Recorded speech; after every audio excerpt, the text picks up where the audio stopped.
আমার বন্ধু মুসাগারি আমাকে নিয়ে যেতে এসছে। তো কোথায় যাব সেটা অবশ্যই তোমরা থাম্বনেল দেখে বুঝতে পেরেছো। হ্যালো ফ্রেন্ডস, নতুন একটা ব্লগ নিয়ে তোমাদের সামনে শুরু করছি।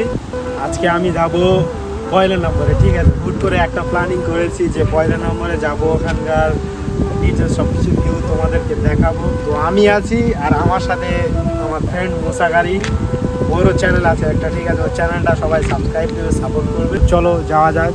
আমরা এখন আছি হুমায়ুন বাজারের কাছে।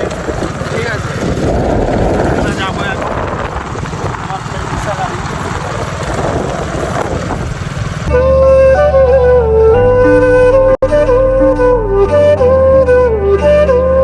এইখানকার যে রাস্তার ভিউটা দেখো গাইস, এইখানকার শুধু রাস্তার যে ভিউটা জাস্ট অসাধারণ।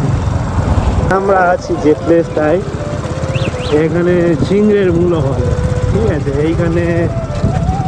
এইখান থেকে শুরু, মানে কুলপি পুলিশ স্টেশন এইখান থেকে শুরু। আর এইটা আমাদের সেই পাখিরার চা দোকান, দেখতে পাচ্ছ। তো এখানে আমরা চা মানে খেতে আসি আর কি, আড্ডা মারি এইখানে এসে বেশিরভাগ সময়। একটা দেখো গাইস, কত সুন্দর লাগছে, জাস্ট মানে অসম্ভব সুন্দর লাগছে আজকের ওয়েদারটা। যে রাস্তা দিয়ে যাচ্ছি এইখানে আমাদের প্লেসটাও তার সঙ্গে খুব সুন্দর। আর এখন আমরা যেখানে আছি এটা হচ্ছে বৈদ্যপুর বলে। ঠিক আছে, এইখানে এই যে তোমাদের দেখাবো গাইস, একটু গাড়িটা স্লো কর গাইস। এইখানে হচ্ছে 25শে ডিসেম্বর থেকে এইখানে মেলা বসে। এইখানে মেলা বসে, আর যে কারণে মেলা বসে সেটা হচ্ছে এই কারণে। এই যে দেখতে পাচ্ছ গাইস, এখানে গির্জা আছে, খ্রিস্টান যে গির্জা দেখতে পাচ্ছ তোমরা, এই গির্জার কারণে 25শে ডিসেম্বর থেকে এইখানে প্রতি বছর মেলা বসে। সত্যি বলতে আজকে যে আমরা যাব, যে তার একটা যে ভিউ লাগবে, যে অসাধারণ ভিউ, তার সঙ্গে একটা ওয়েদার আমাদের সাথেই পুরো খাপ খাইয়ে দিয়েছে। এই যে ওয়েদারটা, মানে কি বলবো, জাস্ট অসাধারণ। হুমায়ুনস্কর থেকে নিশ্চিন্দপুর অটো যাই, ওখান থেকে মানে আমরা অটোতে যাই বেশিরভাগ, মানে মানে কর্মক্ষেত্রে আমরা অটোতে যাই। এবারে যাদের বাইক আছে আলাদা বিষয়।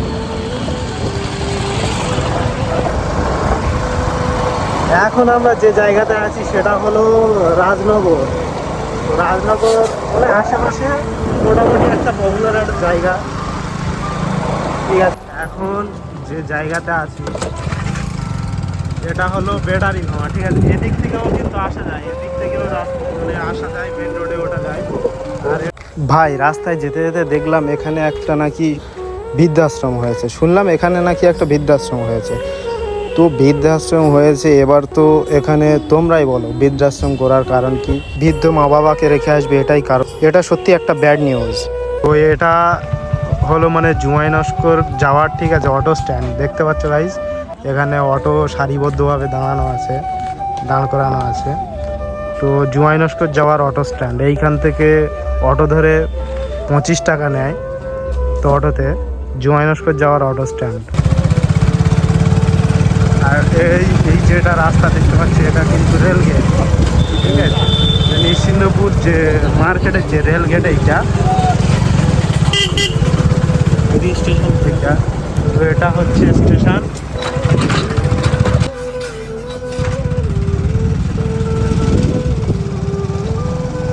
এটা নিশ্চিন্দপুরের যে মেন যে চৌমাথা যাওয়ার রাস্তা। হালকা করে দেখতে পাচ্ছি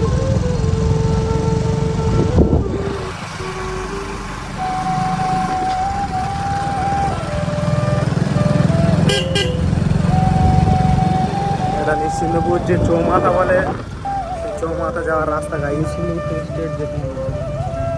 তো এইখান থেকে একটু স্লোগান, এইখান থেকে এটা মানে কলকাতা যাওয়ার জন্য এই দিক থেকে কলকাতা যেতে হয়। এদিকে সোজা গেলে পয়লা নম্বর, আর এদিকে হচ্ছে তোমার নামখানা বকখালি।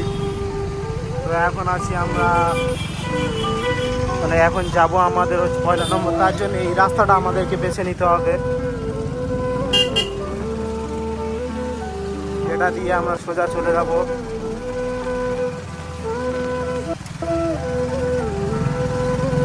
তো বন্ধুরা, আমরা চলে এসেছি ফাইনালি সেই আমাদের আমাদের 11 নম্বরের যে মেন রাস্তা, ঠিক আছে, যে ঢোকার যে মেন এই যে পোলটা, এই যে এখান থেকে একটুখানি জাস্ট 1-2 মিনিট লাগে। তো আমরা চলে এসেছি খুব কাছাকাছি। তো এই দিক থেকেই হচ্ছে মানে মেন যেটা 11 নম্বর যে জেটিটা, এই দিক থেকেই যেতে হয় গাইস। তো ওখানকার যে মেন জেটিটা আমরা দেখাবো, ওইখানকার যে ভিউটা।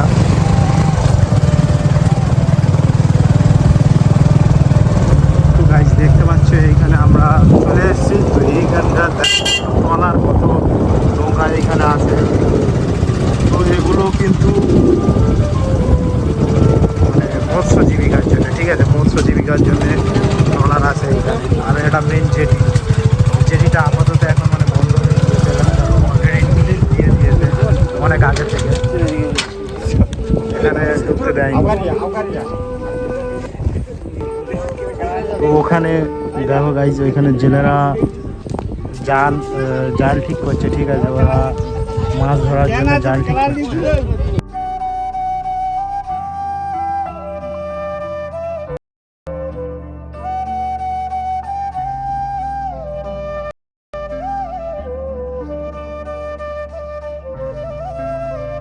পয়লা জানুয়ারি থেকে শুরু করে, ঠিক আছে, 1 জানুয়ারি থেকে শুরু করে 25শে ডিসেম্বর কোনো ওকেশনে বহুত ভিড় হয় এখানে। এখানে মানুষ পিকনিক করতে আসে। তো এখন নতুন একটা মানে প্রযুক্তি, এখানে গাছ লাগিয়েছে, ঠিক আছে, যার কারণে এইরকম অবস্থা। তো আগে এসব ছিল না, এখন করে রিসেন্ট গাছ লাগিয়েছে এইখানে।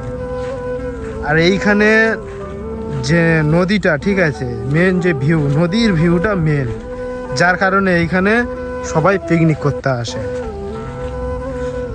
তো এইখানকার জাস্ট ভিউটা দেখো, এইখানকার যে মানে পিকনিক স্পট যে হওয়ার যে মেন কারণ, এইখানকার ভিউটা গাইজ দেখতে পাচ্ছ, যে নদীর ধারে যে কত সুন্দর বাতাস। আজকে হয়তো সেরকম একটা বাতাস হচ্ছে না, কিন্তু যে মেন ভিউটা, এখানে নৌকা দাঁড় করানো আছে দেখো, ঠিক আছে। তো ভিউটা কত সুন্দর দেখো গাইজ, ওয়েদারটাও জাস্ট অসাধারণ। এপারেতে এসেছিলাম, এখানকার আমাদের প্লেসটা ভালো লেগেছিল, নিরিবিলি প্লেস, তাই এখানে আমরা এসে 2-4টে রিলস বানিয়ে নিলাম। তো রিলস তোমাদেরকে দেখাবো, শেয়ার করব।